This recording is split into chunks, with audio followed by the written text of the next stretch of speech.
relacionada con la vía urinaria. ¿Qué es hematuria? Y podemos tener dos tipos de hematuria: la hematuria microscópica y la hematuria macroscópica. ¿Cuándo hablamos de hematuria microscópica? Cuando tenemos de 5 a 99 células por campo. ¿En dónde? En el examen microscópico de orina que pedimos de rutina. Todos han hecho alguna vez un examen microscópico de orina, todos saben lo que es el elemental y microscópico de orina.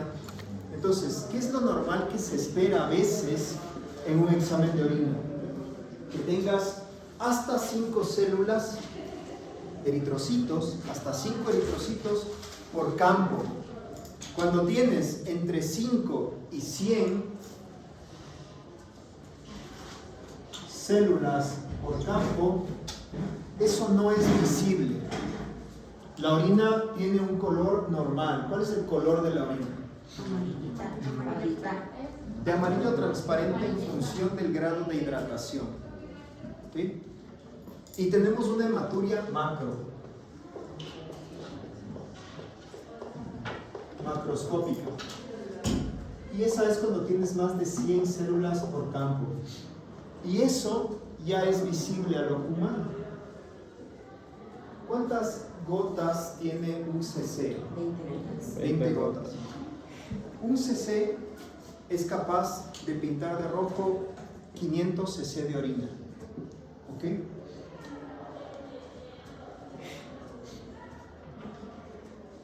¿Un cc es capaz de pintar? 500 ml de orina. Muy bien. Ahora, hemos visto que la orina se produce ¿en dónde? La papila. La nefrona, ¿no? Y a través de donde confluyen todas los túbulos colectores, se llama papila. Y esa papila se puede ver. Sí, es color amarillita. La puntita de las pirámides. Exacto. Dijo que era la más pequeña. Exacto. Entonces, cuando nosotros estamos hablando de hematuria, es inevitable que pensemos en la estructura de la vía urinaria que almacena la orina. ¿Cuál almacena la orina? La vejiga, ¿no es cierto? La vejiga es la que almacena, porque en la vejiga ustedes pueden a veces controlar si ir o no al baño cuando tienen deseo miccional. Entonces, antes de pasar a la hematuria de lleno, ustedes sepan esto. Cuando ustedes están en el aula, han cachado que a veces tienen un deseo miccional inicial. Ahorita. Ya, entonces, el primer deseo miccional se produce a los 100 o 150 cc. Ahí tienes un primer deseo miccional y tienes la opción de ir a orinar o no. Es como una alerta que te dice: la vejiga ya se está llenando, pilas, busca un baño. Muy bien, eso se llama primer deseo miccional. Primer deseo miccional. ¿Qué hace C? Centímetros cúbicos. ¿Cc centímetros? C sobre C. Ah, no. Por campo, ¿no? 5 eritrocitos por campo. 5 células de eritrocitos por campo. Muy bien. Y luego, ustedes cachan que ese deseo lo puedes inhibir un rato, ¿cierto? ¿Hasta cuándo? Hasta cuando la vejiga llega a su capacidad máxima. ¿Cuál es la capacidad máxima de la vejiga? 500 cc. Ahí ya tienes que ir a orinar. O sea, Paula ahorita no sabemos si está en primer deseo miccional o ya llegó a su capacidad máxima. Si está en su capacidad máxima, tiene que ir a orinar. Porque si no va a orinar, la vejiga va a estar súper distendida. Y las presiones dentro de la vejiga van a ¿qué? A subir. ¿Y eso qué va a generar? Una alteración retrógrada, ¿no es cierto? Y esa alteración retrógrada puede hacer que la orina refluya. O lo más común, y lo que en realidad pasa, es que la orina que está acá, al encontrarse con una presión ejercida hacia arriba no puede bajar. Y si le hacemos a una persona una ecografía, los riñones van a estar muy llenos de orina, muy llenos de líquido, muy llenos de orina, dilatados. Y si eso se cronifica y una mujer se aguanta muchísimo las ganas de orinar, esta orina puede acumularse acá. Y se fermenta así. Pero al aumentar tanto las presiones intrarrenales, empiezan a dañar la estructura del riñón. ¿Cómo está estructurado el riñón? ¿Qué tiene el riñón? ¿Qué capas tiene el riñón? Cápsula renal. Hacia adentro. ¿Qué tiene? Corteza y médula. Y si el riñón se hincha tanto de agua que se desplaza hacia afuera y luego queda solo una corteza chiquita y el resto repleto de orina, ¿qué parte se ha perdido si solo tengo la corteza? La médula. Y en la médula están las pirámides. Y en las pirámides está ¿qué? La papila donde desembocan las nefronas, ¿no es cierto? Entonces, los pacientes cuando tienen problemas de obstrucción de la vía urinaria en algún lado o acá abajo, pueden los riñones llenarse de líquido. Sí. Eso se llama hidronefrosis.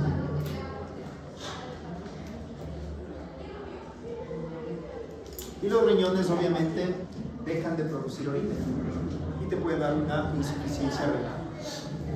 Es la acumulación de orina. En el riñón, que lleva a una hipotrofia o atrofia de la médula y se queda solo en corteza. Pero la corteza, ahí en la corteza no es donde se produce la orina, es básicamente en la médula. Pero existe una estructura que está entre la corteza y la médula, que detecta las variaciones en la concentración de sodio. ¿Cómo se llama esa estructura? No, estaba justo en La mácula densa. La mácula densa. la mácula densa. No pierde esa función, pero sí pierde la función de crear orina. Muy bien. Ok, hemos visto hidronefrosis, lo que es. ¿Cómo se manifiesta la hidronefrosis? En la gran mayoría de los casos es asintomática, o sea, no presenta síntomas. Pero en un pequeño grupo de pacientes, un 20%, la orina estancada es un caldo de cultivo para bacterias. Donde hay orina estancada pueden crecer bacterias. Entonces, en algunos pacientes que tienen hidronefrosis, debutan con fiebre y malestar general secundario a una infección del riñón. ¿Okay? La infección del riñón se conoce como pielonefritis. ¿Pielo de qué es? De pelvis renal. ¿Y nefritis? De todo el riñón. De todo el riñón. Muy bien. Volvemos a la hematuria. ¿Cuáles son las causas principales de hematuria? Depende si es hombre o mujer y depende de la edad. Primero, si es mujer menor de 50 años y si es mujer mayor de 50 años. Si es mujer menor de 50 años, o sea, ustedes, la principal causa de hematuria es la infección del tracto urinario, que está producida por ¿qué bacteria? Escherichia coli. Por Escherichia coli. Muy bien. La segunda, ¿por qué se produce la hematuria? Porque al haber un agente causal que inflama la mucosa de la vía urinaria, que se llama ¿cómo? Urotelio, se inflama. Y al inflamarse existe un mecanismo, como en todo organismo, de vasodilatación, ¿no es cierto? Se vasodilata, se dematiza y esos vasos sanguíneos que están dentro sangran. Perdón.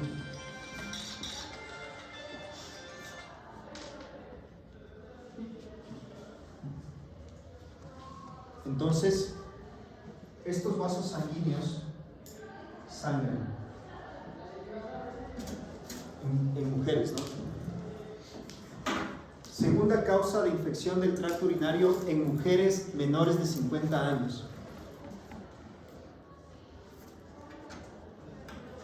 Litiasis renal o litiasis de cualquier parte de la vía urinaria. Muy bien, paréntesis aquí antes de seguir con la hematuria. ¿Dónde confluyen todos los túbulos colectores? Papila La renal. papila renal. La papila renal es como una especie de cernidera donde están llegando miles de túbulos renales, ¿ok? Miles y miles de túbulos renales. Es decir, al ser como una cernidera, ¿qué pasa si yo mando una orina que tiene muchísima agua y poco sodio, poco cloro? Va a pasarse un lío, ¿no es cierto? Pero ¿qué pasa si yo mando una orina que es súper amarilla, es decir, que tiene poca cantidad de líquido y mucha cantidad de electrolitos? ¿Qué va a pasar? Calculo. Se va a empezar a acumular aquí, ¿no es cierto? Se van a empezar a acumular ahí. Y a medida que más células, perdón, más electrolitos, más minerales se van acumulando, eso se cristaliza. Por eso es la importancia de la papila renal, porque en la papila renal se empiezan a formar los cálculos. ¿Por el acúmulo de qué? De sodio y de cloro, de cloruro de sodio. ¿El cloruro de sodio qué es? La sal. La sal. La sal se acumula en la papila renal en un paciente que se hidrate poco y genera acúmulo de piedritas, y eso produce el cálculo renal. Por eso es la importancia de la papila renal, porque en la papila renal se empiezan a formar los cálculos en los riñones. Y esta placa que se forma aquí tiene un nombre. Se llama placa de Randall.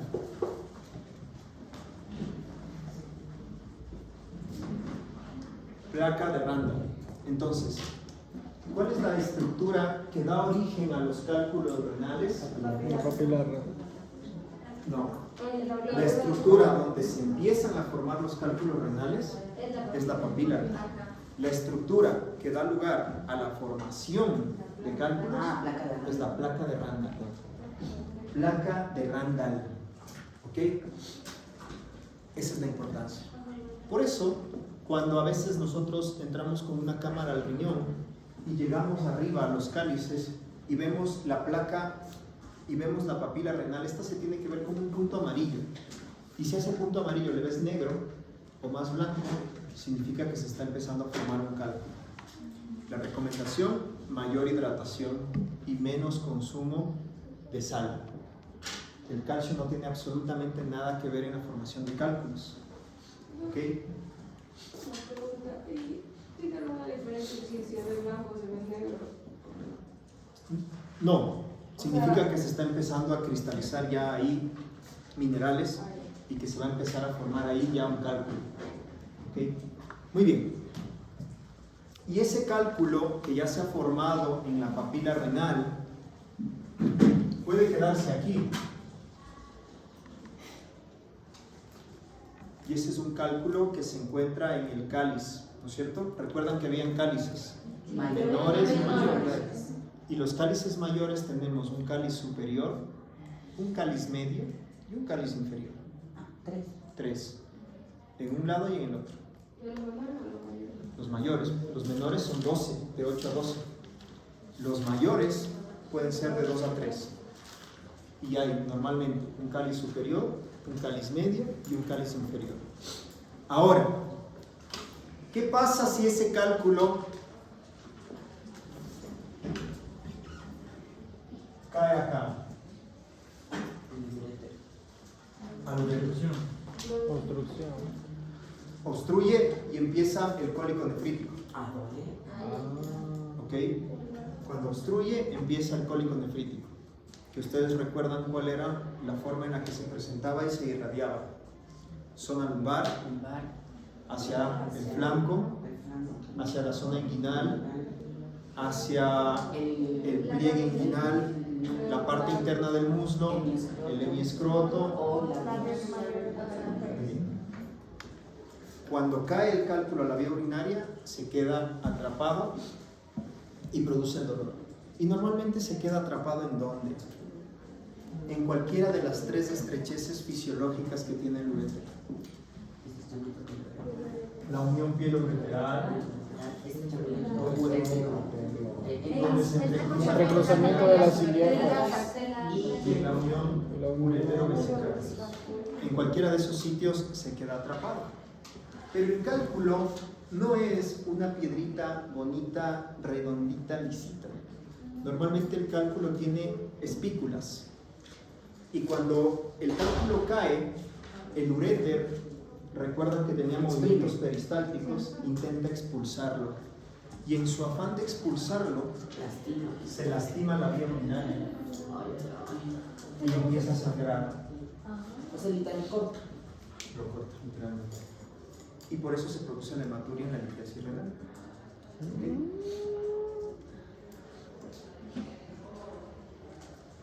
Doc, o sea, ¿cuál es el tamaño que ya comienza a doler? Muy buena pregunta. Los cálculos renales pueden ser de diversos tamaños. Si es menor a 5 milímetros, ese cálculo puede ser expulsado con ayuda farmacológica, con un dolor bestial, pero puede ser expulsado. Si el cálculo es mayor a 5 milímetros, hay menos posibilidades de que el cálculo se expulse. Pero si es mayor a 1 centímetro, hay que operarle. ¿Cómo se operan estos cálculos?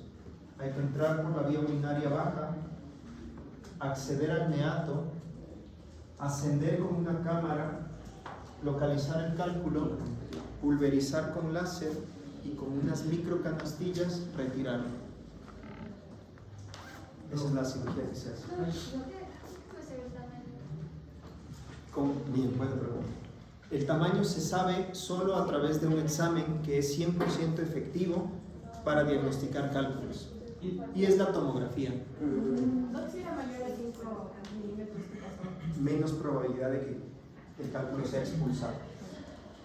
Y ya uno ya no es, o sea, ya se quedó. Opérate, no te des las vueltas. Opérate. O no tú. Ya. ¿Hasta cuántos centímetros se puede operar con así ingresando por la vía? Porque no creo que todo se pueda. Hasta 1.5 centímetros, hasta 2 centímetros, perdón, se ha visto que se puede pulverizar el cálculo, a veces en 2 sesiones. Si es mayor a 2 centímetros, Hay más grandes de dos. hay cálculos que miden 7 centímetros, especialmente las personas que habitan en la costa. ¿Por qué? ¿Por qué serán las personas de la costa más propensas? Mucha sal.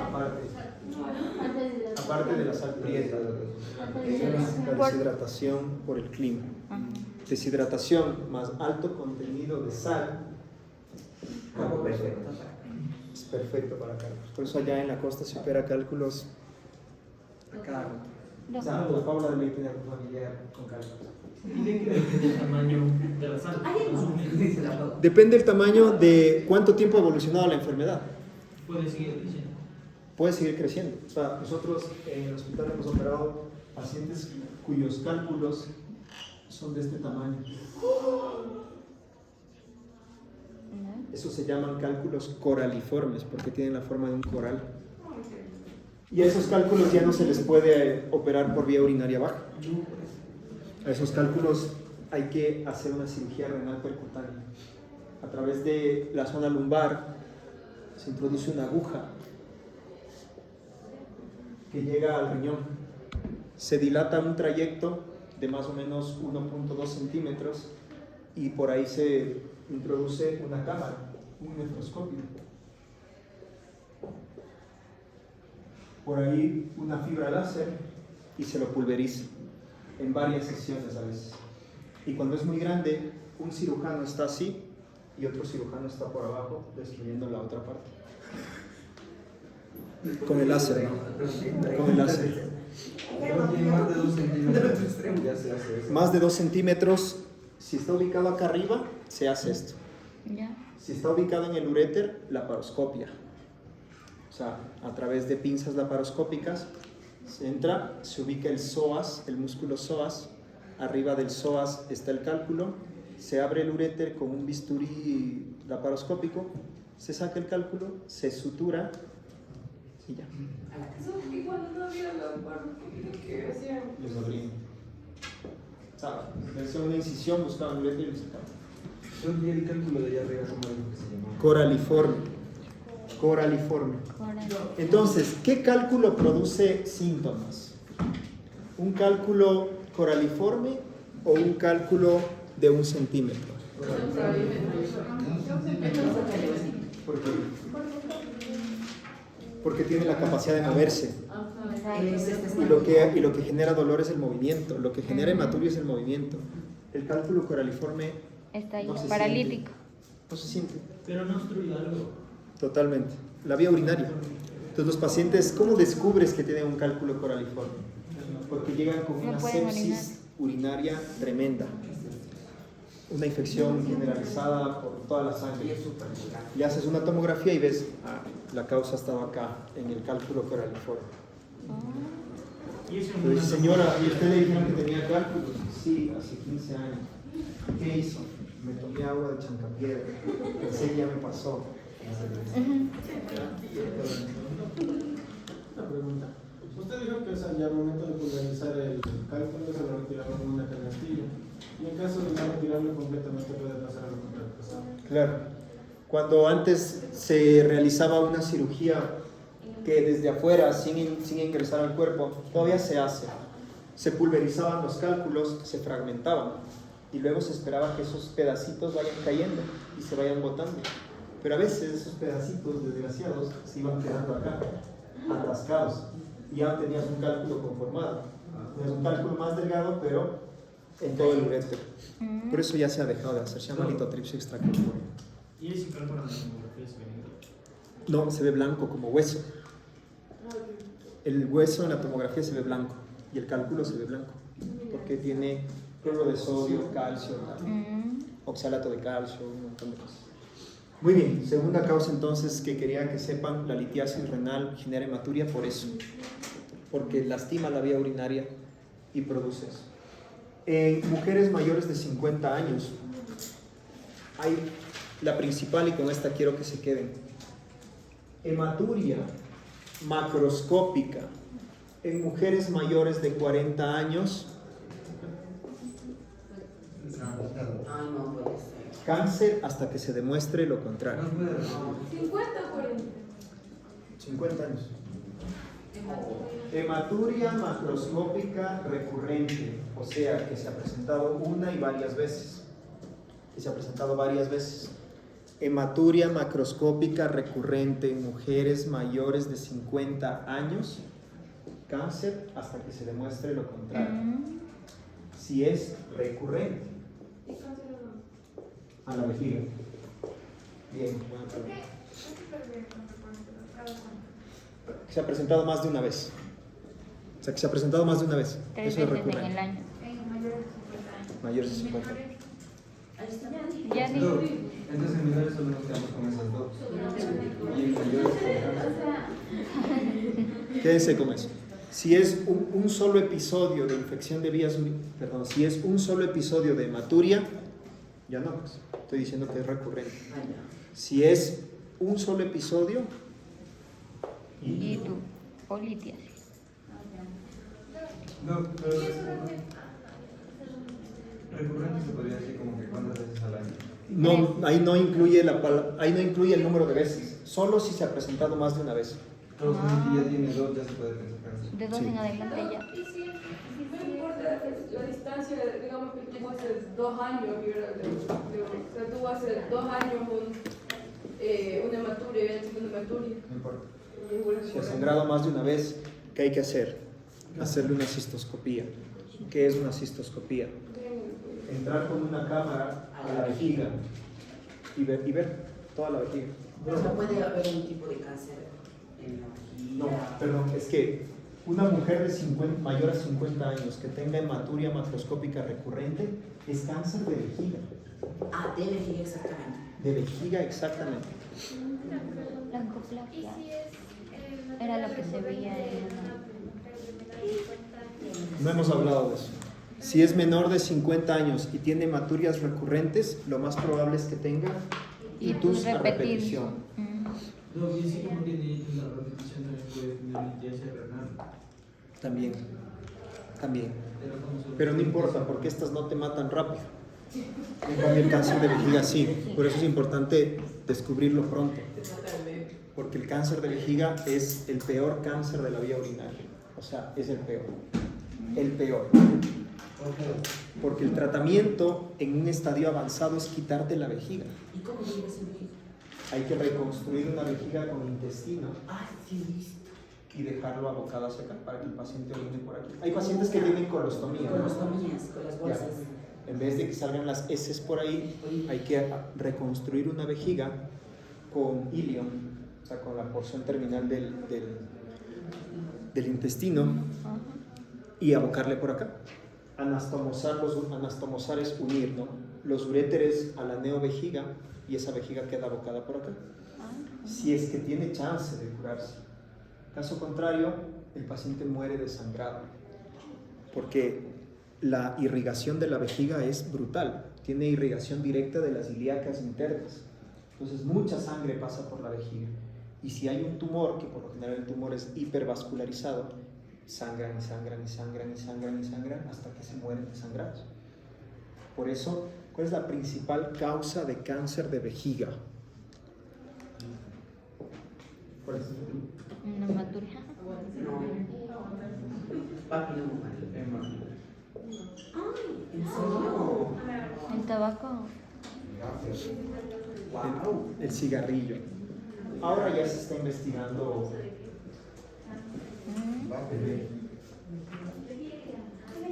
Y tiene cosas. Por lo que está investigado, no tiene todavía. No, es que es muy pronto. Sería por los componentes del tabaco. Claro, total. Los componentes del tabaco. Pregunta que estaba. Por los componentes del tabaco. Nicotina. Todos los cánceres de la vía urinaria están asociados al tabaco. O sea, si tu papá tuvo cáncer de próstata, tienes que intentar disminuir el riesgo de factores que puedan predisponerte a desarrollar ese cáncer. Entonces, si alguien en la familia tuvo cáncer de la vía urinaria, no hay que fumar. La exposición al humo de leña también. La exposición a insecticidas y pesticidas también. Y ahora ya se ha visto la asociación entre el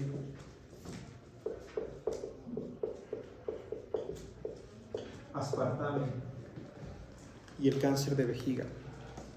¿Qué tiene aspartame? Aspartame. No tengo idea. No va a mentir. Es un componente de los edulcorantes no calóricos. Azúcar. No, no, el azúcar. No.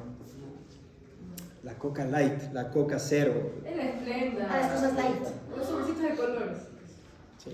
O sea, hay una asociación. No es como que fijo te va a dar cáncer, pero hay una asociación. Mañana. Muy bien. ¿Y cómo se llama el cáncer de vejiga? No podemos llamarle cáncer de vejiga. Eso está bien para el estudiante de colegio. El cáncer de vejiga se denomina carcinoma.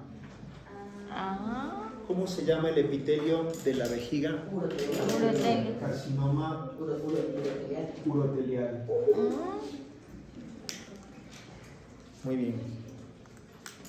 Doc, una pregunta. Ujú. Por ejemplo, obviamente, como que asumimos que las mujeres mayores de 50 años ya están en la menopausia, pero hay mujeres que continúan con su régimen. Entonces, hay veces que, por experiencias que me he notado al momento de orinar, botan a veces sangre también, puede confundirse con esta hematuria. Entonces, lo más recomendable es confirmar con el doctor.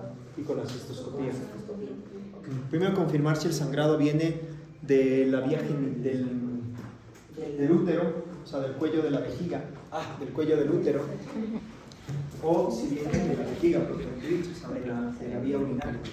Muy bien, ¿y qué pasa en hombres? Existen hombres menores de 50 años y hombres mayores de 50 años. Sí, estamos como Primero en los menores de 50 años. Un hombre menor de 50 años que tenga hematuria, lo más probable es que sea litiasis. Ya hemos dicho por qué. Segunda causa, infección del tracto urinario. Recuerden que una infección del tracto urinario en hombres es complicado. De entrada es complicado. Y hay que investigar si es que tiene alguna malformación en la vía urinaria o lo que sea. Mayores a 50 años. Primera causa de hematuria, hiperplasia prostática benigna. O sea, un crecimiento de la próstata. No inflamación. No vuelvan a repetir esta palabra en la próstata, por favor. O sea, la próstata se puede inflamar por una infección, sí.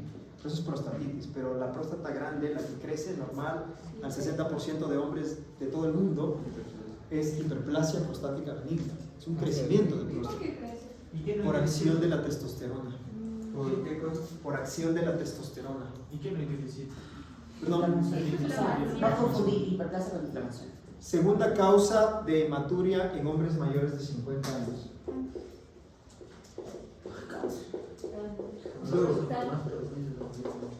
Cáncer de próstata. ¿Y cómo se dan cuenta? O sea, porque en la hiperplasia prostática es la obstrucción. ¿Cómo sacan la muestra? ¿Cómo qué? ¿Cómo sacan la muestra de orina? ¿O aún pueden orinar? O sea, la muestra de orina se toma normal. Hoy cuando ya está complicado. Ya está así. Obstruye la uretra, eso se refiere. Eso. O sea, si esta es la próstata, ¿no? Si los lóbulos crecen al punto en el que obstruyen y no puede orinar, Eco. no, pues ahí hay que operarle ya de urgencia. O sea, una persona no puede estar más de un día sin orinar, te mueres del dolor. Claro, o sea, los síntomas de la hiperplasia prostática son progresivos, ¿no? Te empiezas a levantar 2 veces en la noche a orinar, luego 3, luego 4, luego el chorro que tiene que ser grueso y fuerte es más fino, luego tienes que ir a orinar a cada rato, luego tú tomas un café o lo que sea y tienes que ir a orinar cada 15 minutos por la acción de la cafeína. Muchos síntomas que se generan. Investigas y a través de ver una ecografía, la ecografía te reporta, esta próstata pesa 60 gramos. Entonces, hay un crecimiento prostático. ¿Por qué? Porque lo normal es que una próstata pese menos de 20 gramos. Una próstata pesa menos de 20 gramos en cualquier persona menor de 45 años. Cuando llega a los 45 años empieza a crecer 20, 22, 25, ta. Hay algunos que tienen predisposición. Si tu papá fue operado de próstata, lo más probable es que te tengas que operar de próstata. Caso contrario, Una pregunta. Es que, por ejemplo, ¿por qué cuando se toma cerveza aumenta la inducción? porque aumenta el filtrado glomerular. Entonces, ¿por qué se toma rápido? Porque es como si el proceso se hiciera más rápido, porque la orina se produce más rápido. Porque te sobrehidratas. La cerveza es un hidratante brutal y un diurético brutal. Diurético significa que te hace orinar más, que hay mayor filtración. Pero a su vez deshidrata al último, luego de Claro, porque pierdes muchísimos líquidos. Doc, y, o sea, el hecho de aguantarse las ganas de orinar podrían generar algún problema o no? Nefrosis, infección de vías urinarias en mujeres. Y también esto es súper importante. La vejiga tiene 3 capas, ¿no? El urotelio, la muscular que estaría acá, El amor. y luego la serosa. La inervación de la vejiga es súper compleja, Por eso tú puedes aguantarte las ganas de orinar y por eso no. Por eso tienes un primer deseo miccional, por eso no. Por eso la vejiga se contrae brutalmente cuando tu centro pontino, donde está el núcleo de la micción, sabe que puedes orinar. Se libera todo. ¿Y qué es lo que inhibe las ganas de orinar? ¿El sistema nervioso simpático o el parasimpático? Simpático. Entonces tú orinas gracias al sistema nervioso parasimpático y te puedes aguantar las ganas de orinar gracias al sistema nervioso simpático. Es como que digo, necesito correr.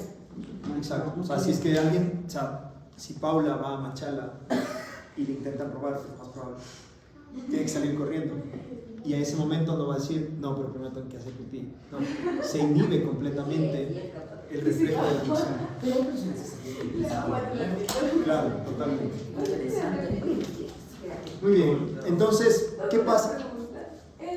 ¿Por qué? O sea, hay personas que, o sea, aparte del tamaño de la vejiga, porque es diferente según el tamaño.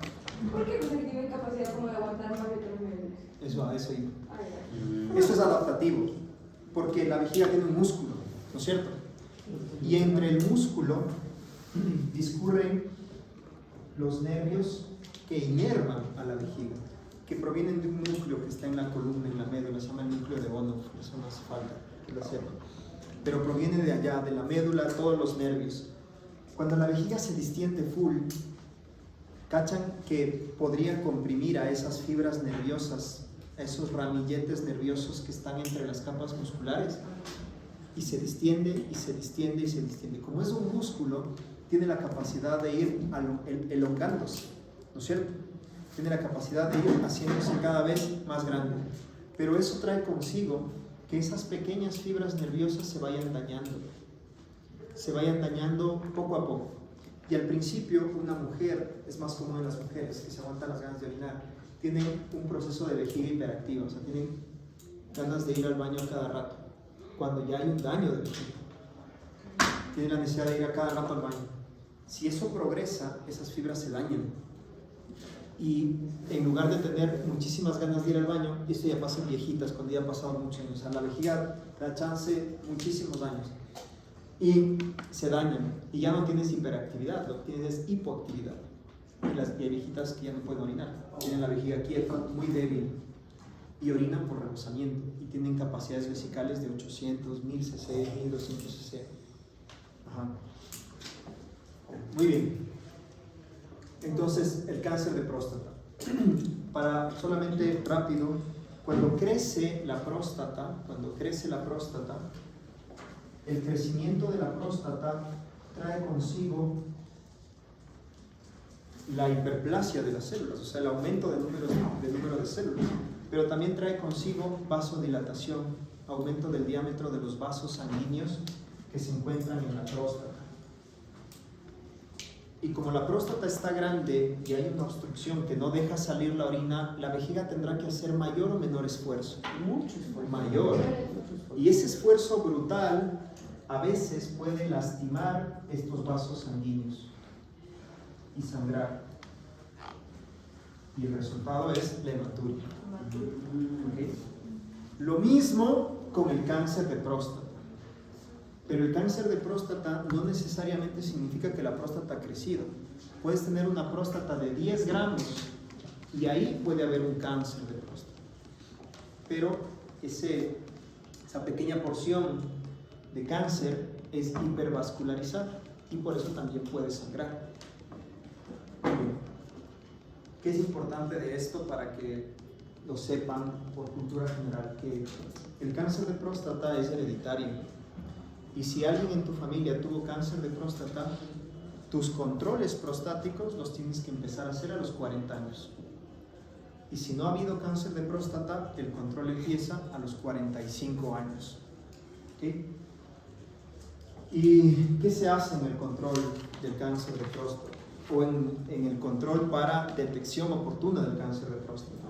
Se hacen 3 cosas. Cada una aporta con un 33.3% para la efectividad del diagnóstico.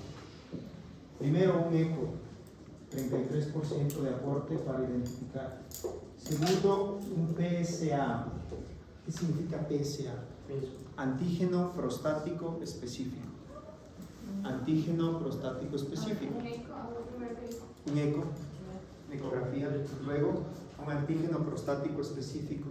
El antígeno prostático es una molécula, de hecho es una glicoproteína, que solo se produce en la próstata. Y en condiciones normales sus valores son muy bajos. Si hay una célula neoplásica, empieza a producirse más. Y eso se puede ver en sangre. Muy bien. Y la tercera es un tacto rectal para topar directamente la próstata. Cada una aporta con un 33.3% de efectividad. ¿Por qué? Típico de los pacientes, no tengo nada porque ya me hice el examen de sangre y el eco y estoy normal, no me quiero hacer el tacto. Bueno, a esos pacientes hay que decirles que hay pacientes que tienen un antígeno de 0, normal, y cáncer de próstata. ¿Okay? Y el cáncer de próstata lo que genera es, como todo cáncer, diseminación de células malignas por todo el organismo. Y el cáncer de próstata lo alimenta una hormona. El cáncer de próstata es alimentado por esta hormona.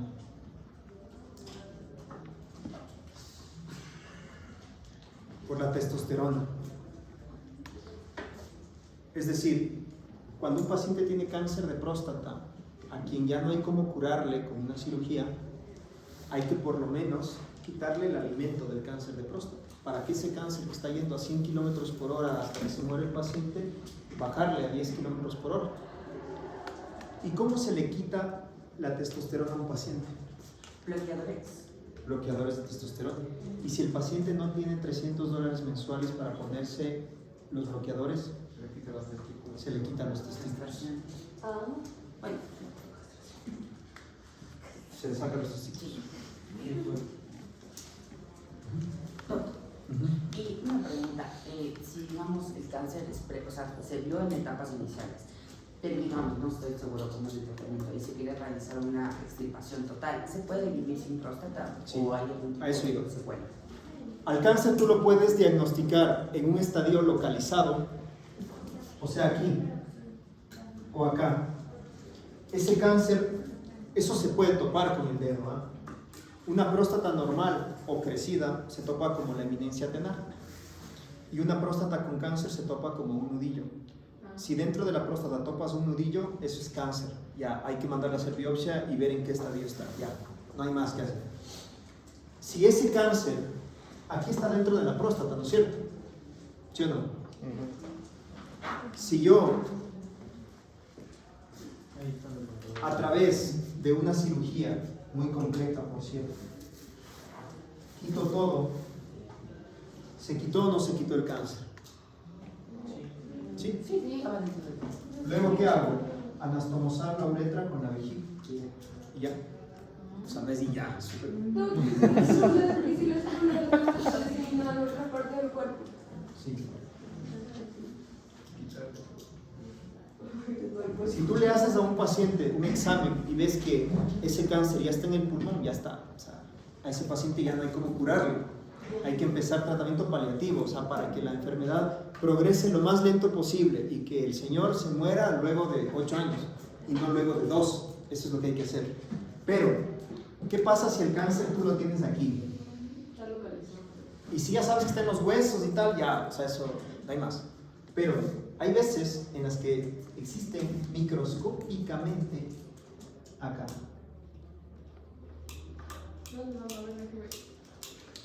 Al lado de la próstata. Eso no se puede ver en la tomografía. Eso solo lo puedes saber luego de que le operas y le mandas a estudiar la muestra en un anatomopatólogo. Y claro, tú pensaste que estaba solo ahí y le sacaste la próstata, pero después te viene, no, hay invasión microscópica en sus alrededores. Se hace otro tratamiento que se llama radioterapia, que es muy probable que lo cures también. Pero si ya sabes que el cáncer de próstata también ya está en los pulmones, en los huesos, ¿para qué sacar?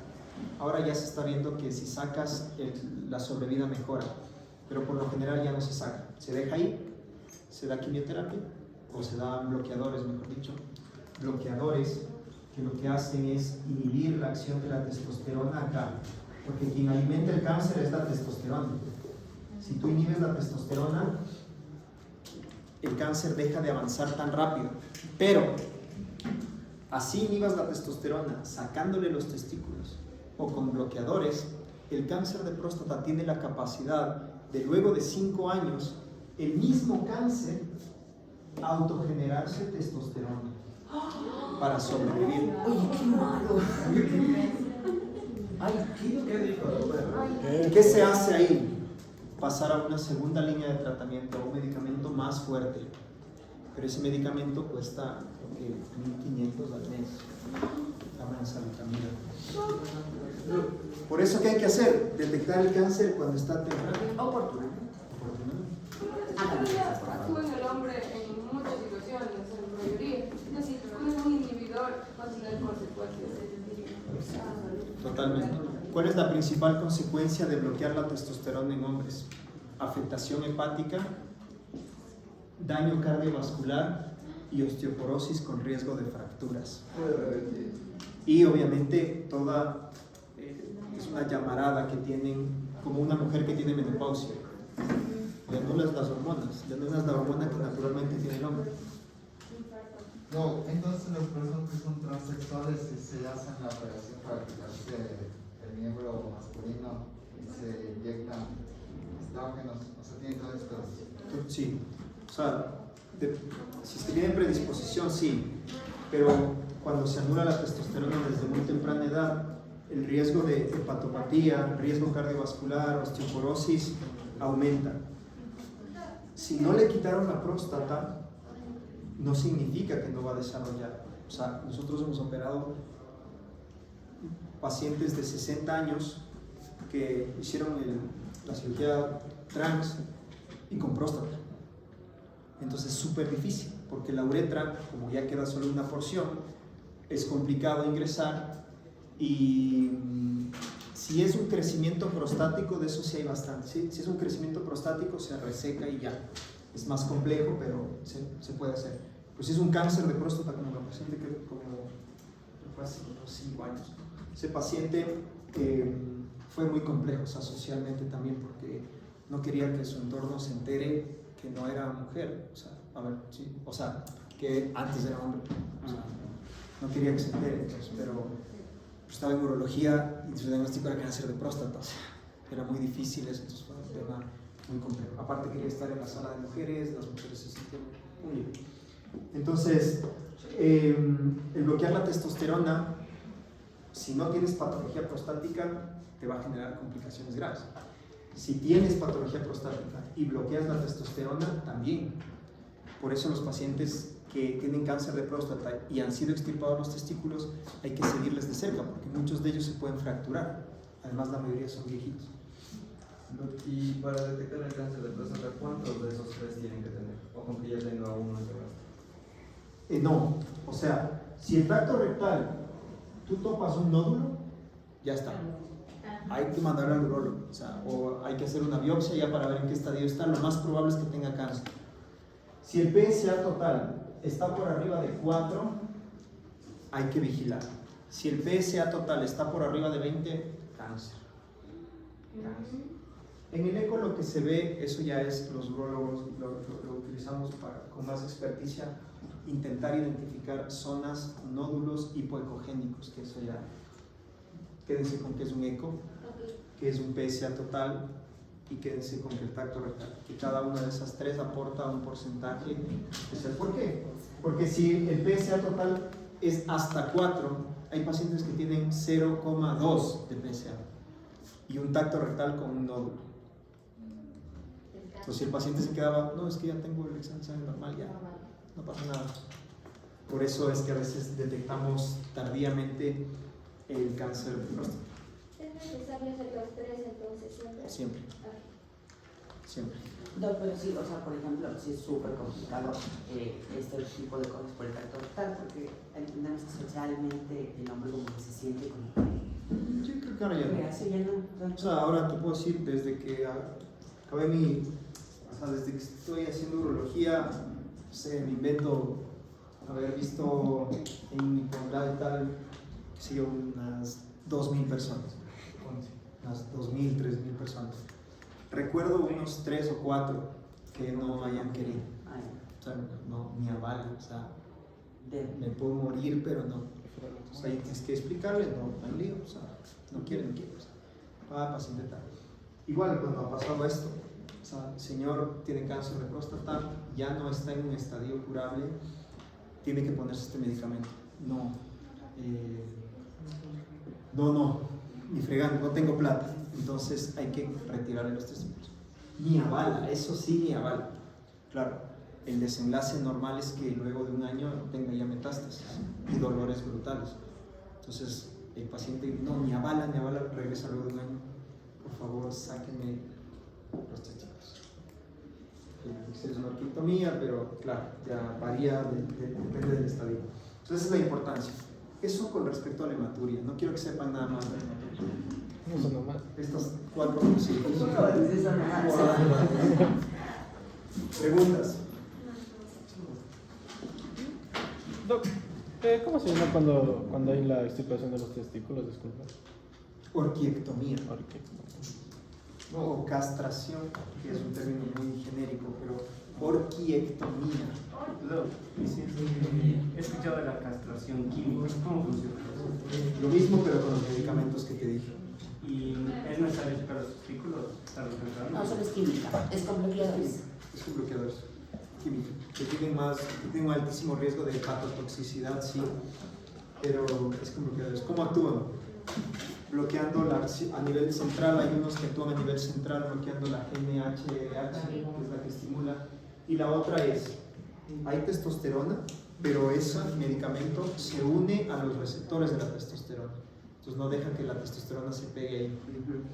Todos los pacientes bloqueados quirúrgica o químicamente desarrollan resistencia a la castración por esa capacidad del tumor de ser tan hijo de madre, de él mismo empezar a producir testosterona. Hay que pasar a una segunda línea de tratamiento, más fuerte. ¿Pero igual es curable o...? Cuando ya estás solo bloqueando ya no es curable. Si fuese curable ya hubieses hecho una cirugía. Claro. Para sacar. ¿Y cuál ha sido el paciente más joven que ha tenido con cáncer de próstata? 43 años. ¿Un descenso de vejiga cómo se produce? El descenso de vejiga se produce de la siguiente forma. Quería saber. Descenso para abajo. Vejiga de la vejiga. Baja, punta. La uretra de la mujer, ¿cuánto mide? 3 a 5. ¿Cuál es el esfínter urinario en la mujer? El cuello de la El cuello de la vejiga. Pero no solo el cuello.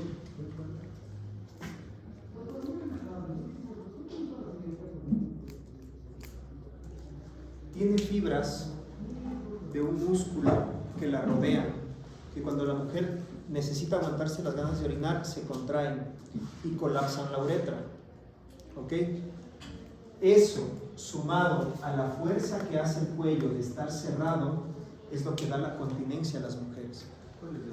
Este músculo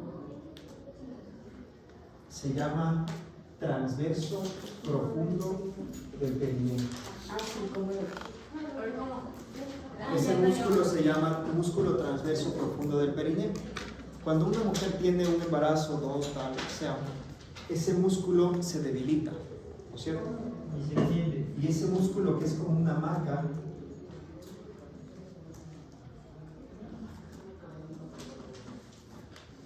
se pone flácido y la vejiga tiende a caer. El músculo está flácido, no logra soportar el peso de la vejiga y el músculo cae, y eso se puede ver en el examen físico. El descenso de vejiga que se puede ver en el orificio vaginal se llama cistocelia. Y puede haber un prolapso. Un prolapso total. Cuando ya hay un prolapso y la vejiga se sale por completo por la vagina, se llama prolapso vesical. ¿Qué es cistocelia? el descenso de la vejiga que se puede ver. En el orificio vaginal no se debe ver normalmente la vejiga, o sea, eso es el orificio vaginal. Cuando se ve la vejiga,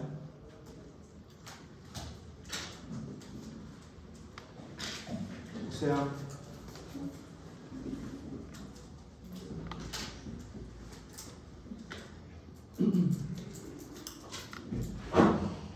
¿Con el descenso de vejiga va aumentando paulatinamente la fricción o de uno ya tienen incontinencia? es variable, porque a veces el descenso de vejiga es tan grande que colapsa la uretra y más bien les ayuda a no tener descenso de vejiga. No tiene relación, pero que puedes confundir. Si hay descenso de vejiga, hay debilidad del músculo transverso profundo del perineo. Y si hay debilidad del transverso profundo del perineo, la continencia disminuye. Por ende, puede haber incontinencia de esfuerzo. O sea, toses y ¡pac! Se le va la orina. Hace esfuerzo y ¡pac! Se le va la orina. Entonces, una mujer normalmente, este es el orificio vaginal. Estos son los labios mayores. Aquí arriba está la estructura que se llama clítoris. Debajo del clítoris está la uretra. Esto de acá es el orificio vaginal. Y acá está el ano. ¿No es cierto? Ahí no se ve nada. Así es en condiciones normales. Si pasa esto, se ve acá esto.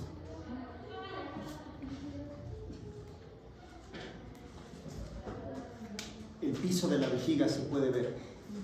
Y eso se llama cistocelia en mujeres que han tenido hijos. Y como se debilita toda la musculatura pélvica, a veces aquí se puede ver otra estructura. El recto. Y eso se llama rectocelia. A ver, repita del cuerpo. Lo mismo.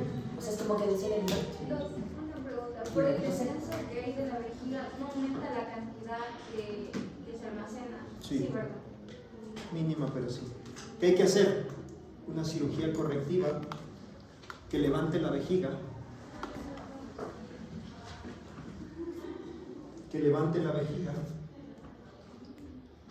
que suplante a ese músculo transverso profundo y se pone una malla que se denomina sling suburetral, y eso levanta y le da mayor firmeza a la uretra para ya no tener incontinencia. Pero no es seguro. ¿Perdón? Pero no es seguro. No siempre. A veces depende qué tan bien estudiada fue la paciente antes de la cirugía. No es como que incontinencia ya maya, como macaco, no. Hay que estudiar. ¿Cuántas veces es normal ir al baño? Poder orinar. O sea, lo ideal es que vayas cada 2 horas. Ya van a decir, pero ¿y las clases? No sé qué.